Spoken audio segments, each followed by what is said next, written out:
Om Sahana Bhavatu Sahanau Bhunaktu Sahaviryam Karavavahai Tejasvinavadhitamastu ma vidvishavahai.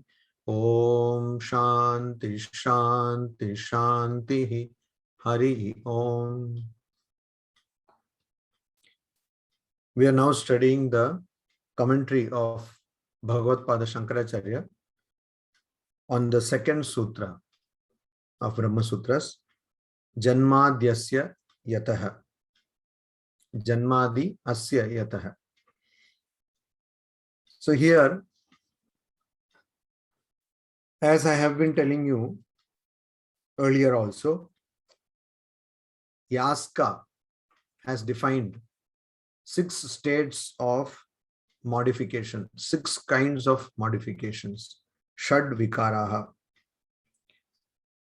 for anything which is born, which comes into existence. Now the question is, why here only Janma Sthiti Bhanga is being talked of? Why here only origin, sustenance and destruction is being talked of? Why not the 6 states of modification as compiled by or as said by Yaska? That is the question. Why not have all the 6 states? So that is being answered here. Anyesham api bhava vikaranam trishveva antarbhava iti janma sthiti nashanam iha grahanam. Anyesham api bhava vikaranam. All the other modifications of a being or entity which is born, they are also Trishu eva antarbhavaha. In these 3, that is Janma Sthiti Nasha, birth or origin, and sustenance and destruction. In these itself, Trishu eva, in these 3 states itself, the other 3, that is Asti means existence, and Vardhana means growth, and Viparinama, that means modification. All the other 3 are included in these 3 states, in these 3 modifications. So that is why it is not necessary to separately mention those 3 other 3. That means not necessary to mention all the 6 states of modification. Jayate, Asti, Vardhate, Viparinamate, Apakshiyate, Nashyati. All those 6 are not necessary to be mentioned because the other 3, that is the growth and differentiation or modification and death, decay, growth, differentiation and decay, they are all included in birth, sustenance and death. So it is not necessary. Existence, growth and decay, that is included in birth. So in birth, existence is included. In sthiti, differentiation is included, and in nasha, decay is included. So that is why it is not necessary to tell them separately, mention them separately, because Trishu eva, in these 3 itself, antarbhavaha, they are included. Iti, therefore, hence, Janma Sthiti Nashanam Iha Grahanam. Birth and sustenance and destruction, we have to only see those. That is the idea. Yaska Paripatitanam tu Jayate Asti Ityadinam Grahane Tesham Jagataha Sthiti Kale Sambhavyamanatvat Mula Karanat Utpatti Sthiti Nashaha Jagato na grihitaha syuhu iti ashanketa. Yaska paripatitanam. That means that which is cited by Yaska. As I have told earlier also, Yaska was only a compiler. The usage of these words were already there. So, and also Yaska quotes earlier compilers. So, Yaska Paripatitana. Paripatita means cited. That which is cited by Yaska to, but that is, what does he cite? Jayate, asti, vardhate, viparinamate, apakshiyate, nashyati iti. Like that he cites. So these are the 6 shad vikaraha, 6 modifications.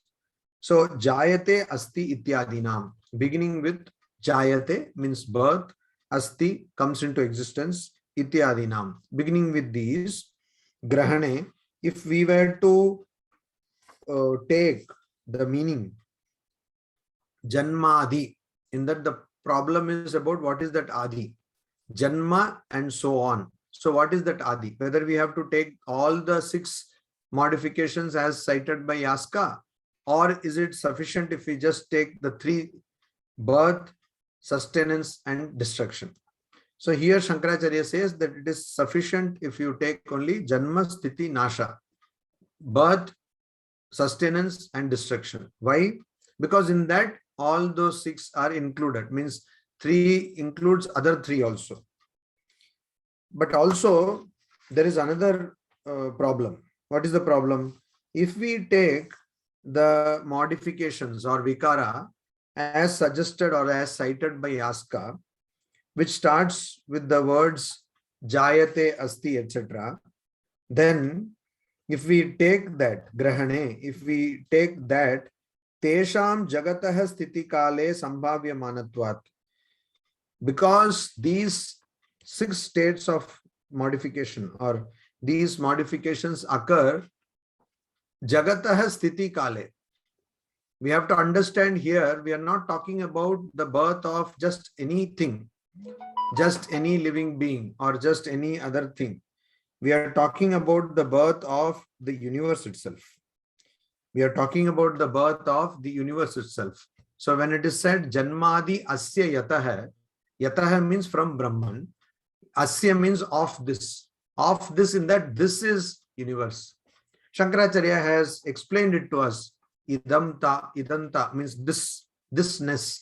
So thisness belongs to, or the word this belongs to whatever we see using or whatever we perceive using the 6 methods of knowledge, starting with pratyaksha, direct perception.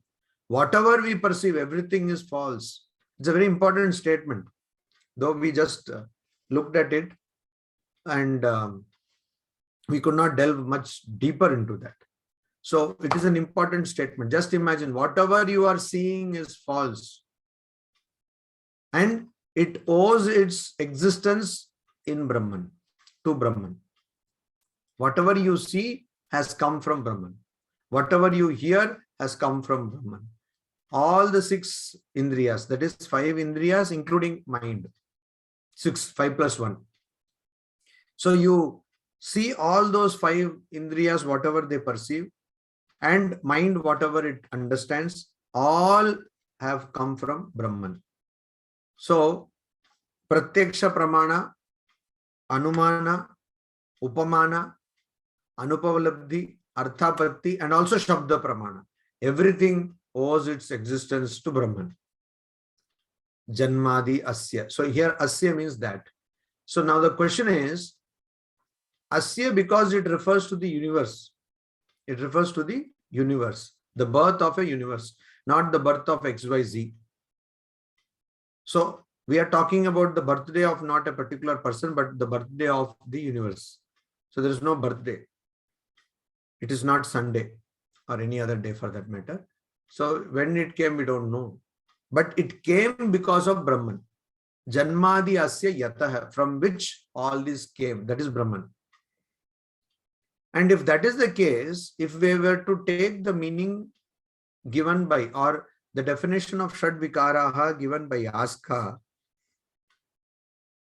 Yaska talks about these Shad Vikaraha or the 6 modifications with reference to things which come into existence in the universe.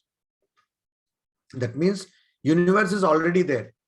And these 6 modifications are happening to a particular thing which is born in the universe or which is originated in the universe. So universe is already born there. Yaska is not talking about the birth of universe. He is talking about the birth of anything, any entity or anything which has an origin. They will have all these 6 modifications. If that is the case, then there is an open end to this question. That the problem is, then the question may arise, okay, in this universe, whatever has happened or whatever has born has got these 6 modifications. What about the universe itself? So then, Tesham jagatah sthiti kale sambhavya manatvat. Of them, that is of the things which are born or of the modifications as cited by Yaska. All these modifications, Tesham, of those modifications, jagatah sthiti kale sambhavya manatvat. Sambhavya manatvat, because of their being possible or because they occur in the universe during the existence of universe. Sthiti kale, during the existence of the universe. It is not before the universe has come into being, because only in universe things can be born. So without the universe, how can things come into being? First universe has to come into being, only then these things will come. So universe. So universe is already existing, and only then sambhavya manatvat, all these modifications are possible because of their being possible only after the existence of universe. Moola karanat utpatti sthiti nashaha jagatah na grihitaha syu. So there another problem is, then a person may say, okay, we accept all things which are born or which are produced have these 6 modifications. But the universe itself has not come from Brahman, because all these modifications can take place only when the universe is already there. We accept that, but there is no proof that the universe itself has come from Brahman. Like that, somebody may take a standpoint. Moola karanat, that is from the primal cause or the root cause. Utpatti sthiti nashaha. Utpatti, birth, sthiti, sustenance, nashaha, destruction, jagatah, of the world, na grihitaha syu. If it would not be accepted, na grihitaha syu, it would not be accepted. That is, Brahman to be the root cause of the birth, sustenance and destruction of this world would not be accepted. If it is not accepted, iti ashankyeta. So like that, doubting such a possibility that the origin or the root cause of this universe might not be accepted to be Brahman.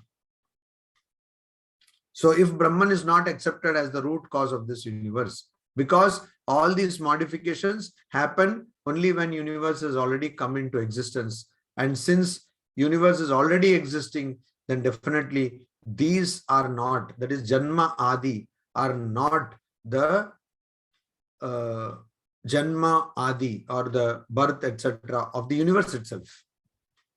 It is the birth etc. of something else which comes into the universe. If that kind of a position is taken, such a possibility is there, and iti ashankyeta, like that somebody might have a standpoint thinking so, tat ma shanki.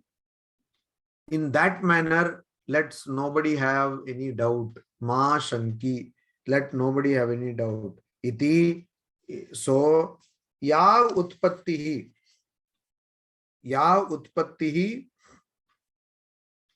brahmanah karanat tatraiva sthitihi pralayascha ta eva grihyante.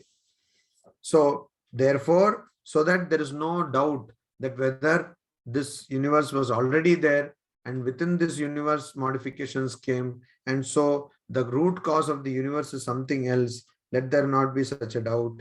And so, because then the second sutra will become meaningless. Second sutra is meaningful only because it points to Brahman. Why? Because the first sutra is about the desire to know Brahman, Brahma Jignasa. Why? Then the question will come, why do we need to know Brahman? Because it is from Brahman that all this, whatever we see, has come. It is because of Brahman that the entire universe exists. Then we gave a rationale that is why we want to have the desire to know Brahman. But if it is proven that it's not Brahman out of which the entire universe has come, then this second sutra will become meaningless. And so that is why we can take that a person should not have such a doubt that whether the universe has come from Brahman or it was already there. That is why we have to take this method or this meaning, that is ya utpattihi, the birth, janmadi. So the birth of this universe, Brahmanah, it has come from Brahman, it has happened from Brahman, Karanat, the cause, which is Brahman is the cause. So Brahman is both the material cause and instrumental cause of this universe. A potter uses clay to make pots, and the potter is the instrumental cause, or the potter's wheel is the instrumental cause, and the clay is the material cause. So if you have clay, it is not sufficient. There should be potter who can give shape to that clay using the potter's wheel. So potter and potter's wheel are the instrumental cause, and clay is the material cause. In the case of the universe, Brahman is both the material cause, upadana karana, and instrumental cause, nimitta karana. Because it is not that somebody comes and says, okay, from Brahman, I will make this universe. From milk, I will make ice cream. Like that, nobody is saying here. Brahman is there and universe is not there. Why it is not there? Because it is a misreading of Brahman. Brahman is misread, wrongly understood as universe. That which is infinite is understood wrongly as finite. That which is limitless is understood wrongly to be within limits. That is what is happening here. So understood wrongly. So here, that is why Brahman itself is the material cause and the instrumental cause of the universe. Like the snake we see in a dark room. Where from did the snake come? It came from rope. But did it come? No, it did not come. Only the idea that there is snake came. There is no actual snake there. So the rope is both the material cause and the instrumental cause of the snake. Similarly, Brahman is both the material cause and the instrumental cause of the universe. And so that cause, that this universe has been born from Brahman, Tatra eva, and there itself sthitihi, it is sustained, and pralayaha, and also it is dissolved. Cha te, those eva alone grihyante. So these only have to be understood in the sutra. That means in Janmadi, you should not introduce all the 6 modifications as taught by or as cited by Yaska. But instead, you have to just take the meaning to be birth, sustenance, and destruction. Otherwise, one will get the meaning that the universe has been made from something else and other things have been created, or other things undergo these 6 types of modification. So because that should not happen, so that is why we take it in the sense of birth, sustenance, and dissolution, or birth, sustenance, and destruction. So here then there is a argument which is now here brought. And what is that argument? It is said, na yathokta visheshanasya Jagatah Yathokta Visheshanam Ishwaram Muktva Anyatah Pradhanat Achetanat Anubhyo va Abhavatva Samsarino va Utpatyadi Sambhavayitum Shakyam Nacha Swabhavatah Vishishta Desha Kala Nimittanam Iha Upadanat Etadeva Anumanam Samsari Vyatirikta Ishwara Astitva Vadi Sadhanam Manyante Ishwara Karana Vadinaha. So here this another one argument is brought here, and that argument is brought here because one needs to bring in logic to prove why this Yathokta Visheshanasya, that means above mentioned qualities, Yatha Ukta Visheshanasya, of that which has above mentioned qualities. That above mentioned qualities means the qualities of birth, sustenance, and destruction. So these qualities cannot be there for something which is insentient, which does not have sentience. That is what is being told here. So here Shankaracharya is developing an argument to counter the Sankhyas. So Sankhya, in Sankhya philosophy, there is something called the Pradhana. It's a principle. The Pradhana, which is not sentient. Pradhana is a principle which is not sentient, means it is not Chaitanya. But at the same time, it is the material cause of this universe. And also, there are Vaisheshikas who say that Anu or atoms, we can translate it roughly as atoms, are the material cause of this universe.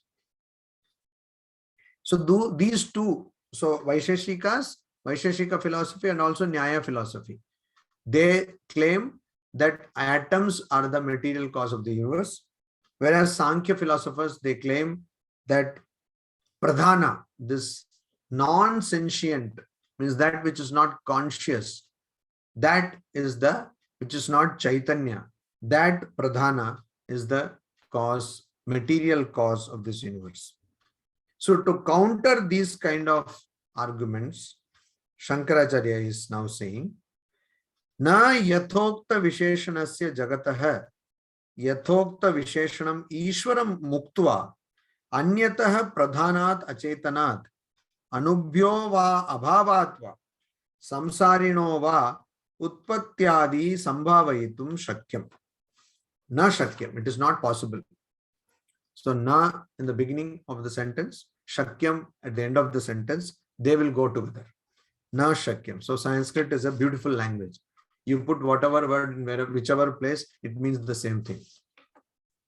You can change the position wherever you put whatever sentence is there. You take any word and put in whatever position you want.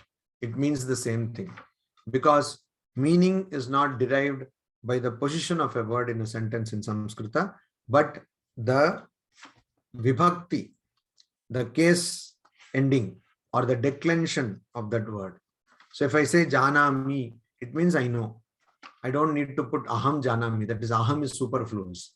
I don't need to say. Janami means I know. Or even better, jane, atmanepadi, that means I know. Jane means I know. So then I don't need to say aham jane, not necessary. Similarly, every word takes a different form with respect to the subject, object, adjective, adverb, verb, etc. So you put that word wherever, it will make the same meaning. One classic example is this sentence. Na shakyam. It is not possible. But na is in the beginning of the sentence, shakyam is at the end of the sentence. So perfectly, there is no problem with the meaning. But English is not such a language. It is very confusing language. If you say on time, it means something else. If you say in time, it means something else. If you say at time, it means something else.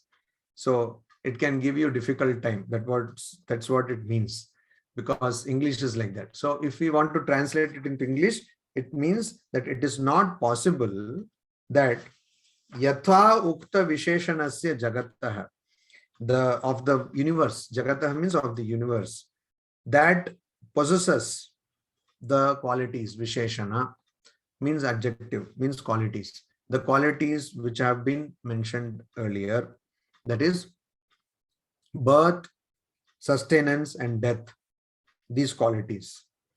Yatho ukta visheshanam ishwaram muktva. So yatha ukta visheshanam ishwaram uktva. So it is not possible to give those qualities of the universe or attribute those qualities to the universe. Those qualities means which have been spoken of earlier. What are those qualities? Birth. Actually, they are not so much qualities, they are phases. Birth and sustenance and destruction. These qualities cannot be attributed or cannot be ascribed, cannot be related with the universe. Yatha ukta visheshanam ishwaram muktva. Muktva, other than through Ishwara, who has been already described. What is Ishwara? Ishwara is an entity or a principle which is omniscient, knows everything, sarvagnya, and it is sarva shaktehe also, it is omnipotent. So that Ishwara, which is omniscient, knows everything, and omnipotent, other than that Ishwara, one cannot attribute the qualities of birth, sustenance and death or destruction to the universe other than through Ishwara.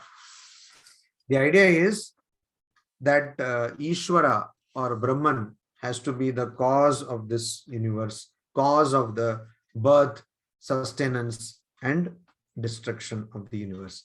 Why is this confusion coming here? Because in the previous passage, Shankaracharya said that there might be a doubt that whether Brahman is the primal cause, root cause of this universe. So to remove that doubt, we are saying that Janmadi, in that word Janmadi, Adi includes only sustenance and destruction, not the other 5 or 6 modifications as cited by Yaska Paripatita, as cited by Yaska.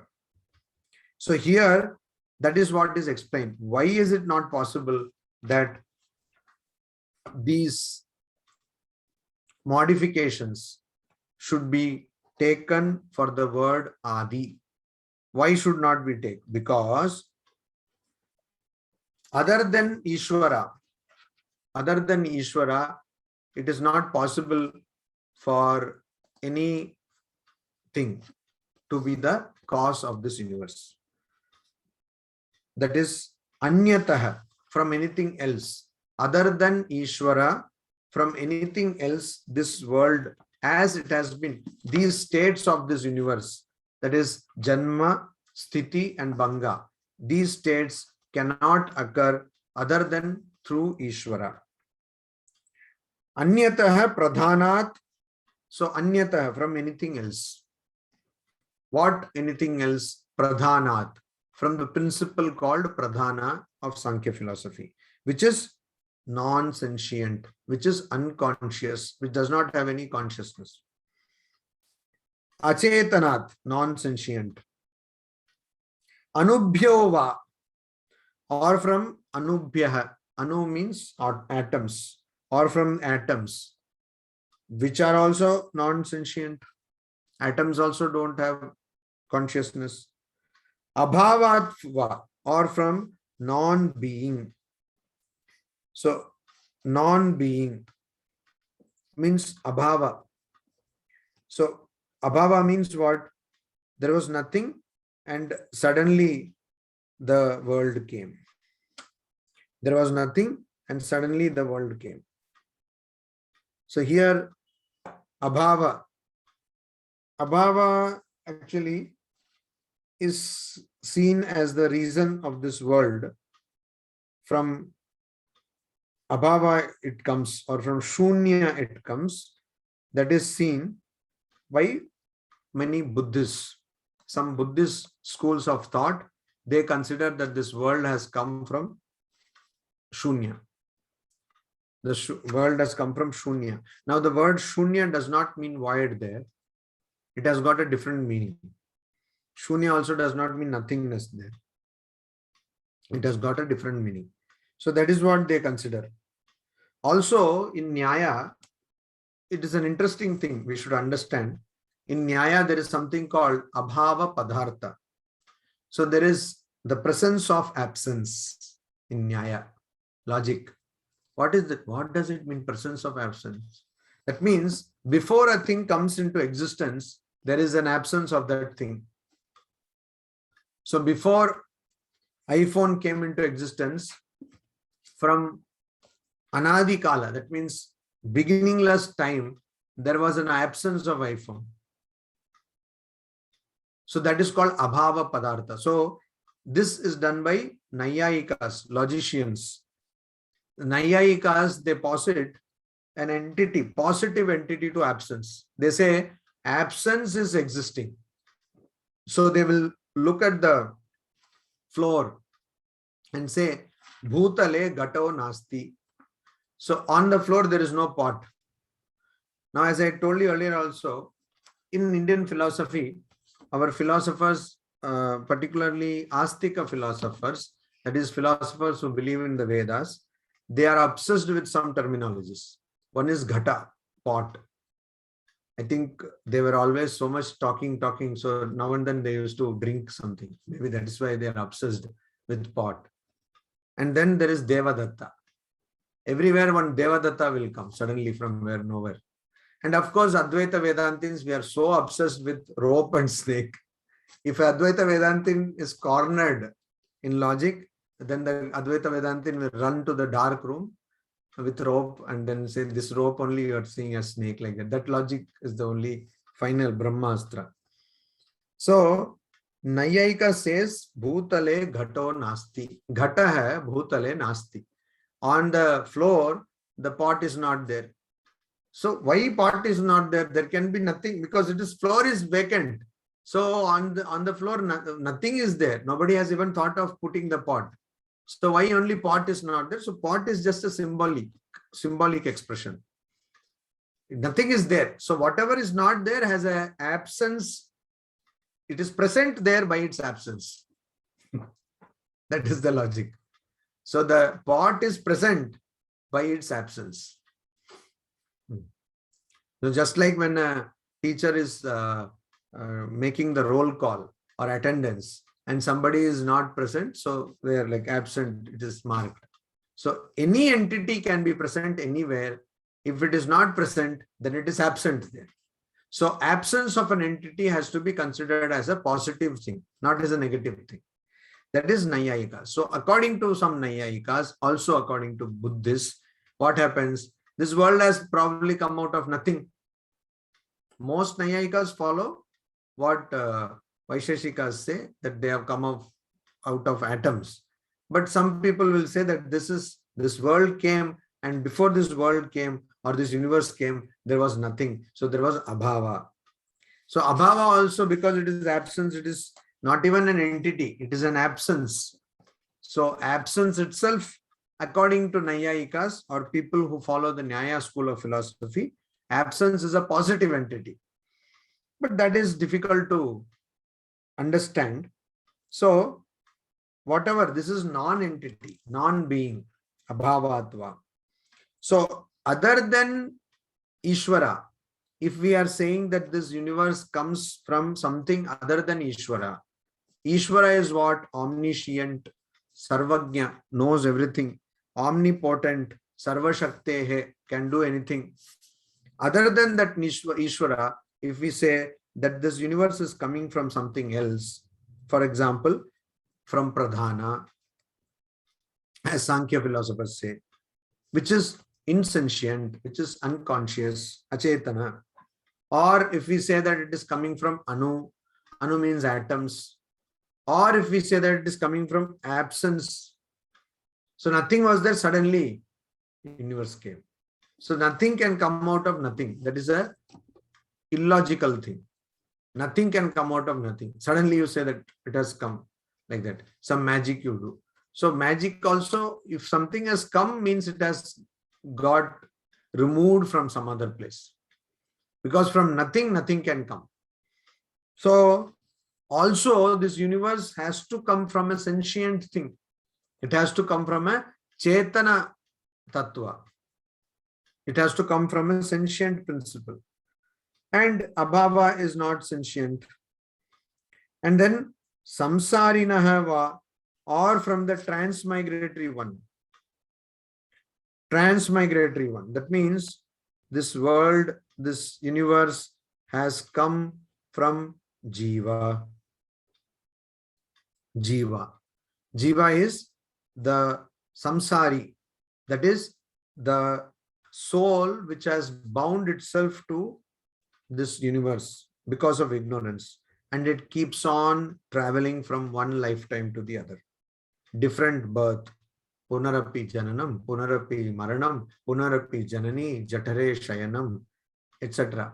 In Bhaja Govindam, Shankaracharya says, so repeated birth and death, repeated birth and death. That is transmigration, samsara, samsari. So this world has come from, even if somebody says that samsari, from the Jivatma, this universe has come, then that is also cannot be accepted. Why? Because the Jivatma is also not sentient.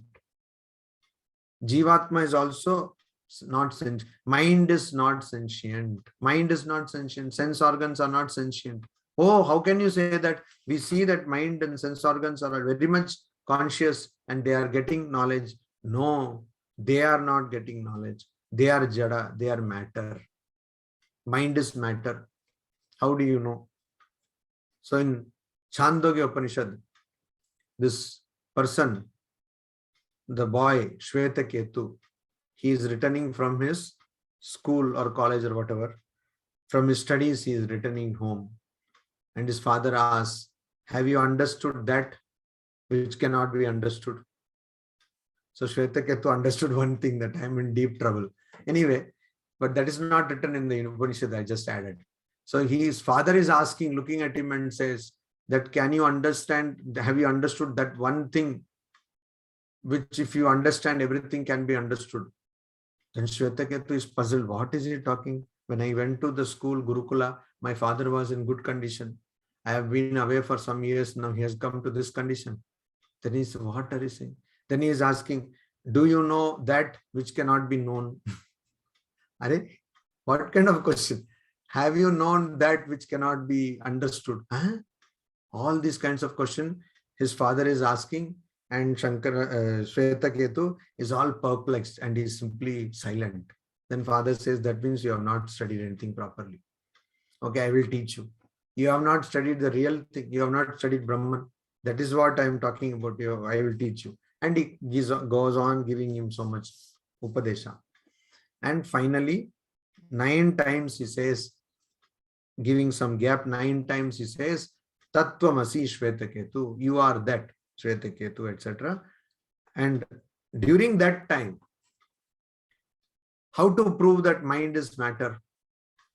So Shvetaketu says, mind is not matter. How can mind be matter? I think. And as our Descartes would say, I think, therefore I am.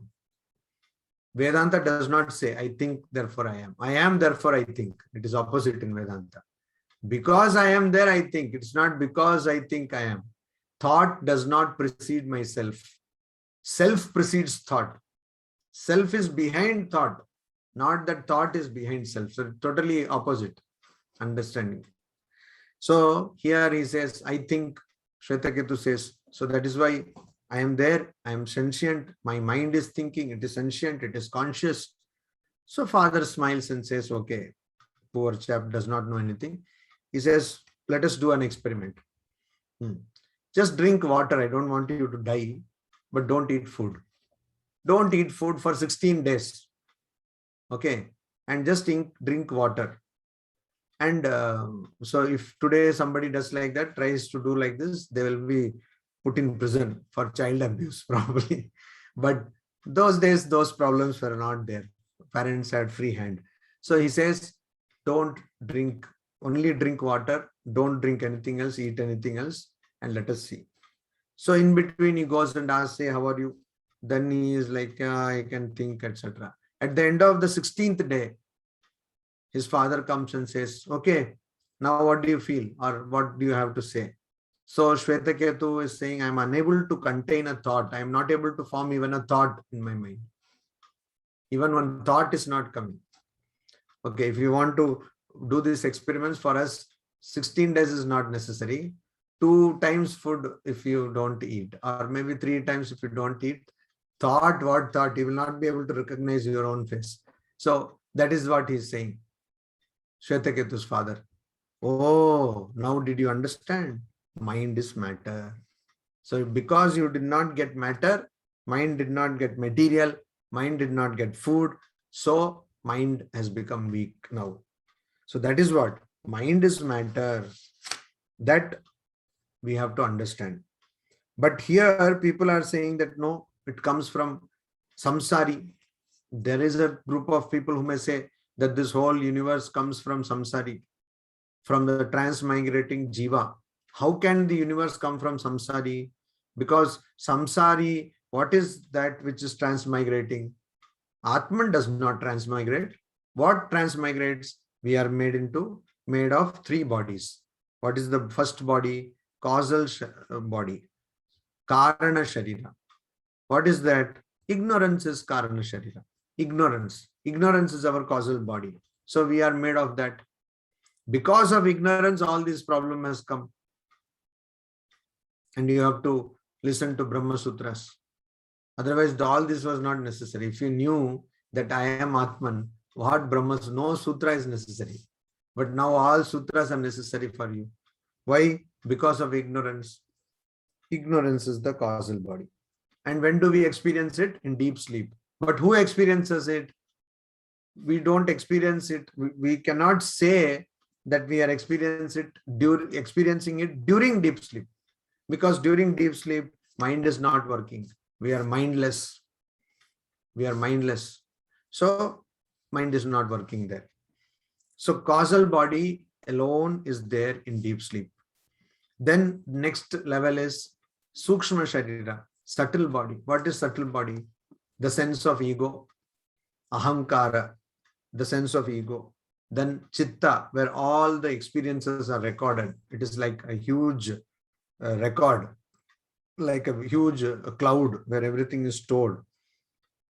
Then third one is Buddhi. Buddhi is intellect. So intellect not like brain. Brain is not the Sukshma Sharira. Brain is Sthula Sharira, the gross body. Intellect is something which is other than brain. We have to understand it. Intellect. Then mind, manas. So mind. All these 4 form part of what is called, they form what is called Antakarana, internal organ, or it is the Sukshma Sharira. It is Sukshma Sharira. So when a person is in dream, when a person is dreaming, then both the causal Sharira, causal body, and the subtle body are in operation. They are functioning. But suppose most of you might have experienced this, that you are dreaming, a ghost has come and the ghost is trying to, strangle you. And then you want to shout, but you are unable to shout. You are gasping for breath. You are unable to shout, and you want to shout. You want to call everybody who is sleeping there that, oh, please come and rescue me. But you are unable to shout. Why? Because your gross body is not functioning when you are dreaming. When you are dreaming, only your causal body and subtle body, they are functioning. And Gross body is all this body, flesh and blood and bones and etc. Bone marrow, all that. That is the gross body. Sthula Sharira. And so that is why some people, they have this problem of somnambulism, means walking in sleep. So they are unable to control their body. Why they are unable to control their body? Because Sthula Sharira does not function during sleep, dream. So that in that Swapna Avastha, Jagrat, Swapna, Shushupti. Shushupti is deep sleep. There Karna Sharira is there. And Karna Sharira means ignorance. That is what is Karna Sharira. Karna Sharira means Agyana, Avidya, Maya, Adhyasa. Call it by any name you may. That is Karna Sharira. And then Sukshma Sharira comes. There Karna Sharira is also there and Sukshma Sharira also there in Swapna Avastha, in dreaming state. So Sukshma Sharira, Mano Buddhi Chitta Ahankara. Then comes Sthula Sharira. Their causal body is also there working, means in the Jagrat Avastha, waking state. Causal body is also working, subtle body is also working, and gross body is also working. Now, when a person dies, when one birth is over, one lifetime is over, what perishes? The gross body perishes. You either cremate it or bury it, whatever, it perishes. It is left here. And to the next birth, what goes? The causal body and the subtle body, they travel to the next birth. So the transmigration which is happening only to these bodies. It is not happening to the self. But some people believe that this universe has been caused by sansari. Sansarina va utpatyadi sambhavayitum na shakyam. It is not possible for samsarinaha va, means it is not possible for the insentient pradhana or atoms or absence or samsari, that is the transmigratory jiva, to do the production, utpatti adi, production, sustenance and destruction of this universe. It is not possible for them to do. Other than the Ishwara, no other entity can be the cause of the production, creation, sustenance and destruction of this universe. Because when we say creation, somebody has to do it out of one's consciousness, knowingly. Sentience should be there. There should be bodha. There should be conscience. Then only that person can do. Rock cannot produce anything because rock does not have that sentience. Of course, the example which I am giving is purely empirical example, because eventually rock is also nothing but Brahman. By that logic, rock also has sentience. But I am giving the example of the empirical world. So rock does not do anything. If you want to break the rock, it's not that rock will say, I am breaking into pieces. You will have to use some hammer, etc. and break the rock. Because a person who is doing something, the agent, the karta, has to be sentient. So how can the world be created by something which is insentient, just like pradhana? It is not possible. So it has to be sentient. Pradhana has to be, pradhana is insentient, so it cannot be pradhana. It has to be something which is sentient. Atoms are insentient, so they cannot be the cause of the universe. Absence also, of course, it cannot be the cause of the universe. Transmigratory jiva also cannot be the cause of this universe, because they are all insentient. Only Ishwara, who is sentient, who is omniscient and omnipotent, can be the cause of the birth, sustenance and dissolution of this universe. Nacha swabhavatah vishishta desha kala nimittanam iha upadanat. Also, swabhavatah, that is, you cannot say that suddenly the universe appeared just by off. Swabhavata means of its own. Nacha, that also we cannot say. Suddenly we were all sitting like that. No. Universe has to appear only then you can sit. Okay, there was a logical mistake. Brahman only was there and suddenly universe appeared. Like that you cannot say. Of its own it appeared. That's all. Why are you wanting to find a cause? There is no cause. Universe itself is the cause. It suddenly appeared. That cannot be told. Why?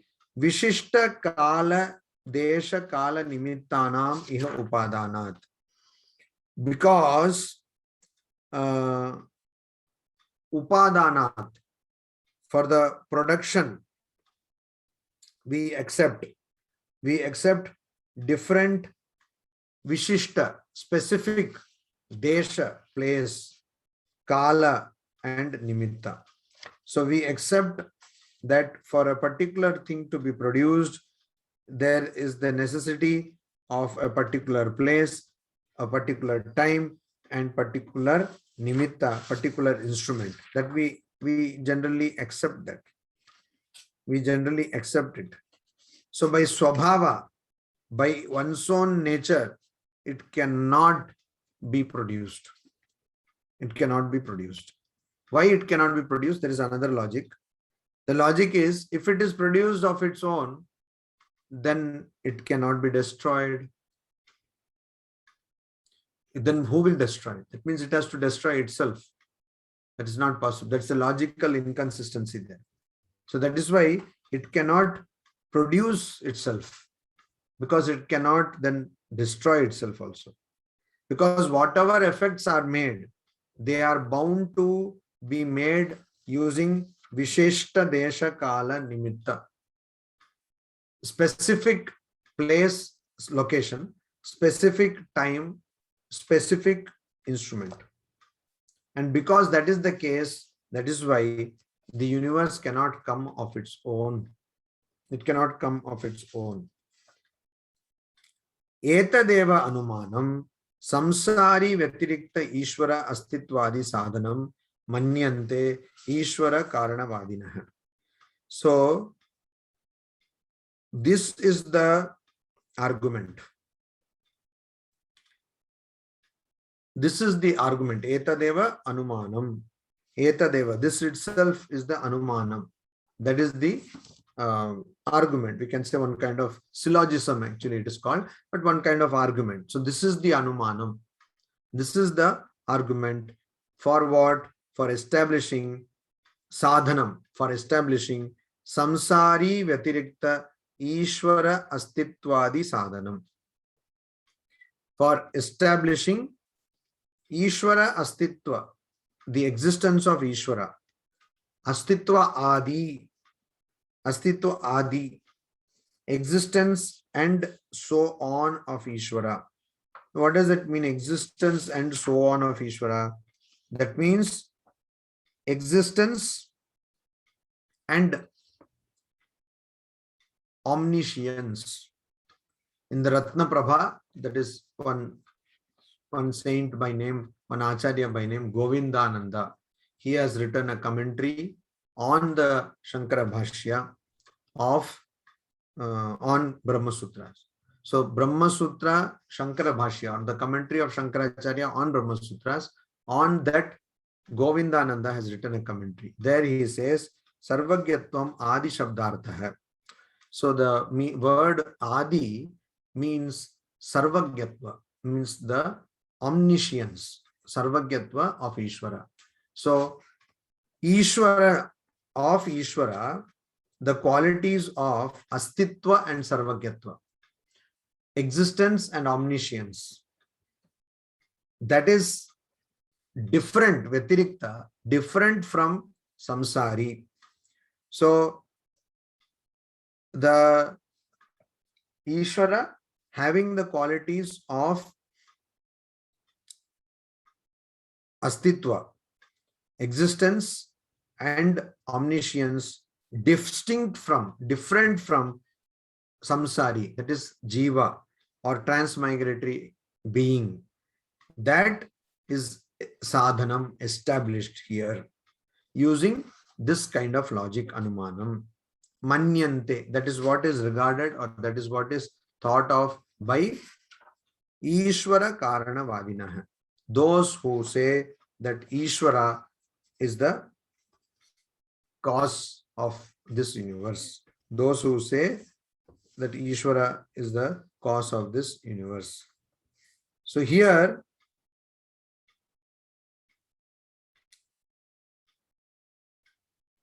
again, one objection comes. So objection, that is the Ishvara Karanavadin. Those people who tell that Ishvara is the Karana of this universe, not Brahman, Ishvara. Ishvara, who is omnipotent and omniscient, is the cause of the Brahman, of this universe, is the cause of this universe. So those people, who are they? Who are these Ishvara Karanavadinaha? Means those who argue that Ishvara is the cause of this universe. So some people say that they are all Vaisheshikas. Vaisheshikas.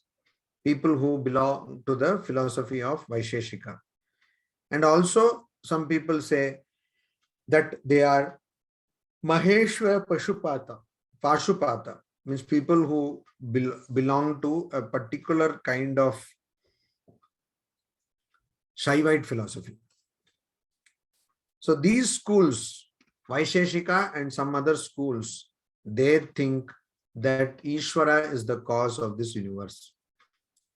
Now that is not the case. That is what Shankaracharya is arguing. Now for that there is an objection. Nanu, no, it is not like that.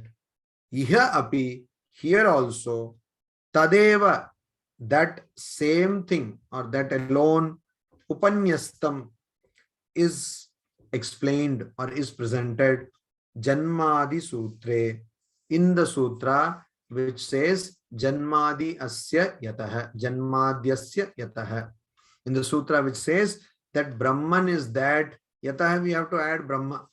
Brahma is that from which this birth, sustenance and dissolution of this world or this universe happens. So you are saying this, that Brahman, from Brahman this comes. So why can't we say that it is Ishvara? That is the objection. We are saying it is Ishvara, you are saying Brahman. It is all one and the same thing. Why are you saying that it is different? That is the objection. We will see the explanation or the answer to this objection given by Shankaracharya. Om Shanti Shanti Shanti Hari Om Tat Sat Shri Ramakrishna Arpanamastu.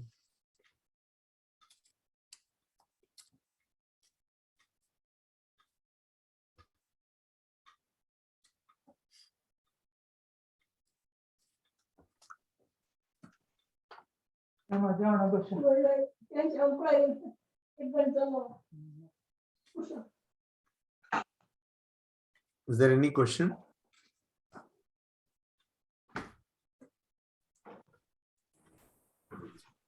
No question. Swamiji, I have a question. Yes.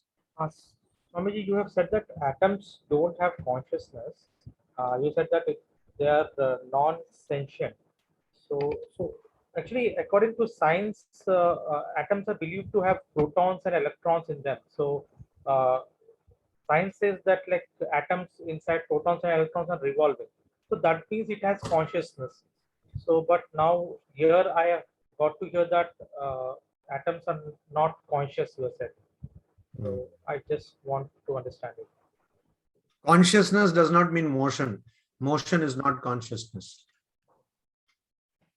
That is a very wrong idea. Many people say, even now, because of the hard problem of consciousness, raked up mainly because of artificial intelligence, the question is, what is conscious? So just because there is motion, that is not consciousness. Consciousness is something else. So the question of consciousness, what is consciousness? Defining consciousness is not an easy problem. It's a very, very tough problem. Many people have spent so many hours breaking their heads. What is consciousness? So, but one thing we are clear, motion alone is not consciousness. And that is where philosophers, many philosophers differ from scientists. So if motion is consciousness, then would intelligent systems be conscious? Of course, they will be conscious. That is where the problem comes. Did you get it? Hello? Yeah. Yes, Swamiji. Actually, but like if motion alone is not consciousness, then can it be? Can I understand that the thing which is not in motion also it also consists of consciousness only? If something is not in motion, then also that can also be a consciousness. So, for example, Brahman, according to Advaita Vedanta, Brahman is conscious, but Brahman does not move. Achala, it is called. Because where will it move to? You move from point A to point B. Only when you are not in point A, then you go to point B. But if you are already in point A and point B, where will you move? Suppose there is a huge elephant and a big hall that elephant is occupying. You are saying, oh, elephant, go from the beginning of the hall to the end of the hall. The elephant will just look at you. I am already both at the beginning and the end of the hall. I have filled the hall. So that is like that. So is it So like motion will not be there. So can I say that consciousness is combination of both motion and non-motion? It's not so simple. That's what I'm saying. That if we were to just discuss this, it will be an endless discussion and we will reach to no conclusion. So consciousness is what is consciousness? According to Advaita Vedanta, only consciousness is. So only consciousness is there. So a stone is also conscious. But that is not using the logic or using the line of argument which scientists use. So then, because scientists would not consider a stone to be conscious. Consciousness, according to scientists, is not stone. So the the original question you had is that atoms and protons are there, they are moving, so they are conscious. Consciousness, people, they don't accept that. That atoms and protons, they are conscious. Advaita Vedanta accepts. So what is consciousness? Again, that's a big question. There's no clear definition. Huh? There's no clear definition. No, people are still trying to grapple this whole idea of consciousness, because we cannot say that these characteristics are there, then it is conscious. It's not so simple, unfortunately. It's a huge field of study. But Advaita Vedanta, they are very simple. They say that if only consciousness is there, so whatever is there is conscious. We are not able to see that as consciousness because of ignorance. Simple. But the field of consciousness studies is not so simple. There's a huge study field, discipline called consciousness studies. The goal of that discipline is to find what consciousness is. So neurologists will say something, neuroscientists or neurologists will say something. Then computer scientists will say something. Psychologists will say something. They will tell something else. Philosophers will, many philosophers have different idea about what is consciousness. Philosophy means not just Advaita Vedanta. So it's a huge confusion out there.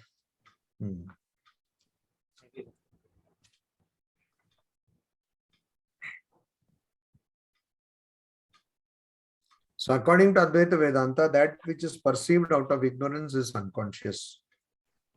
So when you see snake in rope, there is no snake. So snake is unconscious there because you saw something which is mithya, which is false knowledge.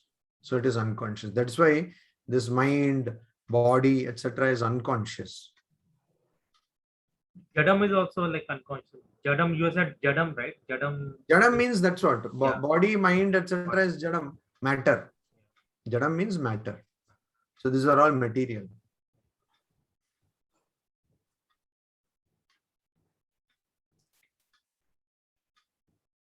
So there is a small word play. Okay, the word is also play. To give this idea, there is a small word play. Word play is the moment you say you take ahankara, it is matter. How do you know that? Because it is immaterial. No, there is a word play there. Immaterial. How? I am material. The moment you say I am, I apostrophe M, I am material. So it becomes immaterial. Did anyone get that? Did you get that, Mangeshji? No, I don't think. Did you get it? Mangeshji? Yes. Okay. Yeah, I got it. Yeah, that's what. Yes. So I am, when you say I am, it is material idea. Because that is why there is a story when somebody says Aham Brahmasmi.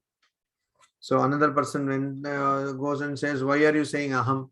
Just some time ago I said, in Sanskrit you don't need to say Aham Janami. Janami means you know. So remove Aham, they said. Okay, very good. Then he says Brahmasmi. So he says, why are you saying Asmi? Brahman is there. So why are you saying Brahman? I am Brahman. Not necessary. Brahman alone is there. Remove Asmi also. Okay. Then somebody says, why write Brahman also? Because Brahman alone is there. Then what is the point in writing it? It's superfluous. Remove that also. So like that, the moment you say I am, it means there is ignorance. Because there cannot be any individuality. If there is individuality, means it is ignorant. Generally, people say, oh, you have no individuality. What kind of person is he? Has no individuality. But that individuality is the root of all cause of all problem, root cause of all problems. Generally, we say, oh, you have to be mindful. But Vedanta tells you be mindless. Not in that sense. You have to be very careful, alert, but you have to be mindless. You have to go beyond mind. And you have to be hopeless also. You have to have no hope. Nirashihi. Ashahi paramam dukkham. So you have to be hopeless, mindless.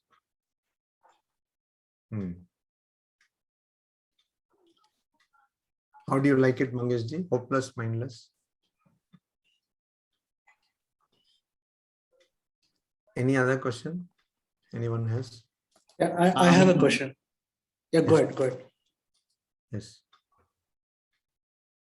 So, Mangeshji, are you telling something? Hello? Okay. Can I ask a question, Swamiji? Yeah, please. Swamiji mentioned like a sentient being can only produce sentient things, right? So No, not sentient being can produce only sentient thing. Only sentient being can produce. Okay. The action of production can be done only by a sentient being. And that production can result in both non-sentient and sentient. Yes. Okay. That is not the point. But production itself can, because you have to do something means there should be. It is discussed at length by Shankaracharya later sutras. So the point is, if you want to do something, there should be will. And who will have will? Only a sentient being can have will. How can an insentient being can have will? Okay. So then Shankaracharya will quote from the Upanishad. He says, Bahusyam prajaye yeti. So suddenly the one ekameva advitiyam Brahman, that one non-dual Brahman thought that let me multiply into many. Bahusyam. So if you consider Pradhana to be the cause of this universe, Sankhya philosophers themselves say that Pradhana is insentient. That Shankaracharya is not saying. Sankhya philosophers themselves, according to Sankhya philosophy, Pradhana is insentient. So how can, but it is the material cause of the world. So how can that be? How can an insentient thing cause the universe? Where from that insentient thing gets the desire to make a universe? That is the line of argument you will take. Okay. Any other question? Namaste, Swamiji. Namaste. Ramakrishna here. Yeah. This is with reference to the remark that you have made regarding Sanskrit language, Swamiji. Regarding the change of position, it may not have, the difference might not be there. But what I feel is, because the word has, different interpretations and meanings, sometimes very opposite of each other. So, for example, this formula itself, the first one, it is also split as Janma Adyasya Yataha. I have heard by somebody telling that it can be interpreted like that also. Here, Adyasya meaning referring to Chaturmukha, Brahma. So, so maybe that is a problem of plenty for, because that is the reason. Is a single line of scripture is different interpreted differently by Dvaitins, Advaitins, and others. You have also referred to that. Don't you think that is the problem with the language? Sanskrit. No, That no, is no. one. That is there with every language. English also, English also you can interpret a word in various meanings. For example, if you take a scripture called the Bible, the English translation, people interpret the English translation. Of course, if you have to do Bible studies, you have to learn Jeremic or Hebrew. But then generally people interpret the Bible in English. So they make various meanings. There are so many interpretations of the main gospel according to John, Matthew, Mark, and Luke. So interpretations are galore, means there is no end to interpretations. And that is true with all languages: Latin, Greek, French, Spanish, Arabic, Yes. you name it. So interpretations will be there, because even in English, one word does not have one meaning. There are several meanings for every word. And maybe it is a bit more maybe in Sanskrita, but Yes. in English, the interpretation is still complicated because of the positioning also of the words, which is not there in Sanskrita. Positioning, you see, it makes it very clear. The word itself, the case declension, vibhakti makes it very clear. This is the meaning. This problem is there in English. It is not there in German. It is not there in Russian or Spanish or French, where you have case declension. So if the word is in that you seeing the word itself, you understand, oh, this word is, what is the gender of the word, masculine, feminine, or what? And then whether that word, what that word meant, whether it is for I or you or they or us. All this you can understand seeing the word itself in these languages. But it is not the case in English. So I go. If you just say the word go, you don't understand anything. You don't know who went or who is going.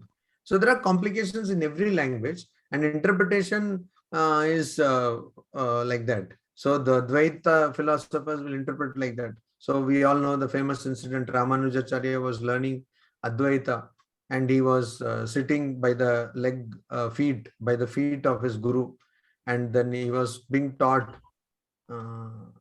that kapi, the word kapi. So the kapi he was being taught, and then that was interpreted as monkey. And so tears came from his eyes that it cannot be monkey because it is the name of the Lord. So it is like the redness of the monkey's back, etc. So that is Lord. Lord's thing is being explained like that. So his tears fell on the feet of his guru, and his guru asked, what is this? Why are you crying? No, because Lord has been depicted as monkey here, which is wrong. So Ramanuja interpreted it like that, even as a student. So it can be interpreted in any way. Any word can be interpreted in any way. Even in English, you have this liberty. Yes.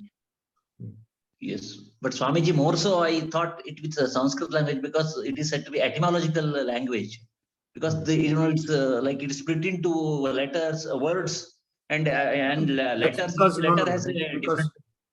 That's because most Yes. of us don't go deeply into English. That's why we don't know. Oh. In English also, every word is traced to its Latin root or Greek root, and it is split. Right. There are people who do. There are people who do. They have their only job is to do that.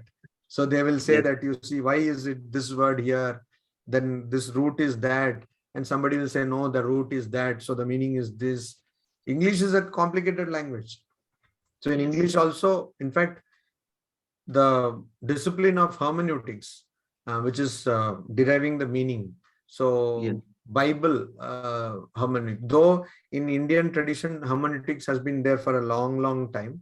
But when the word itself, hermeneutics, was invented or used in the context of interpreting the Bible. So they interpret the Bible. In many countries, they don't go to the original language of Bible. They consider it a waste of time. So they interpret the English version of Bible. Now there itself, there are so many versions because of translation, one, and second also because of interpretation. Yes. So yeah, like the word chastity. What does chastity mean? Oh my God, there are volumes written on this subject alone.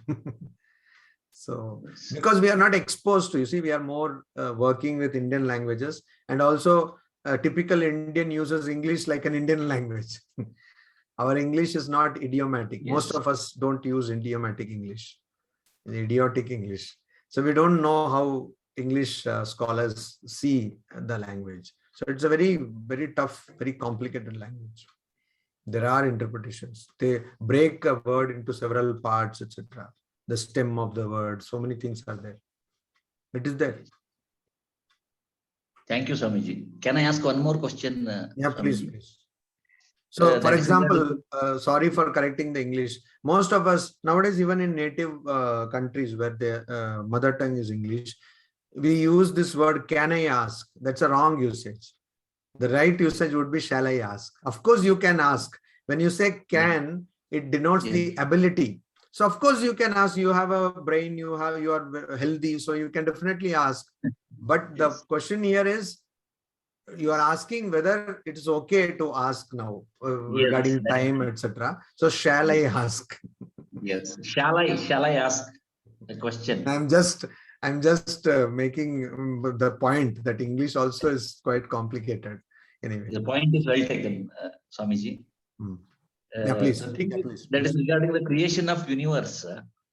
In 13th and 14th chapter, there are few verses wherein Krishna refers to Prakriti and Purusha. So, and also Kshetra and Kshetrajna. So he says that by combination of these two, that this creation happens.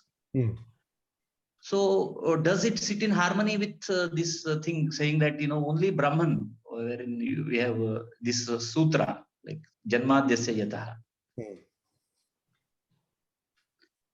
And also in the other chapters also there is he alludes to these things. Yoni, Sarva Yonishu Kaunteya Murtayaha Sambhavantiyaha. And all these verses are there. So Prakriti and Purusha, you also refer to that another factor called Pramukha or some Pradhana. Pradhana.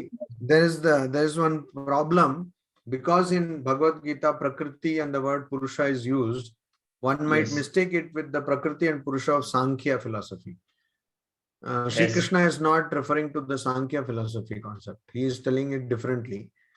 And again, it remains to, it is free to be interpreted, what he says, even Sri Krishna, what he says.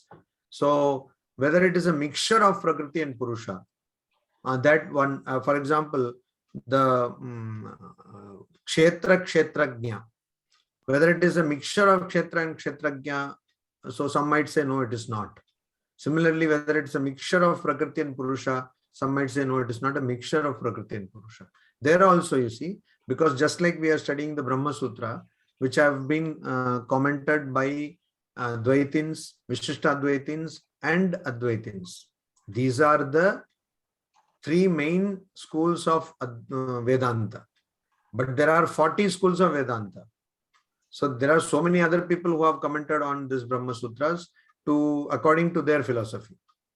Even the number of sutras have changed. In the beginning, I told, like according to Shankaracharya, it is 555. Some other people have made it lesser. Some other people have made it more, etc. Similarly, the Bhagavad-Gita also has been commented by various schools of thought. And so what Sri Krishna says has been interpreted in different ways. So there also it is left to interpretation.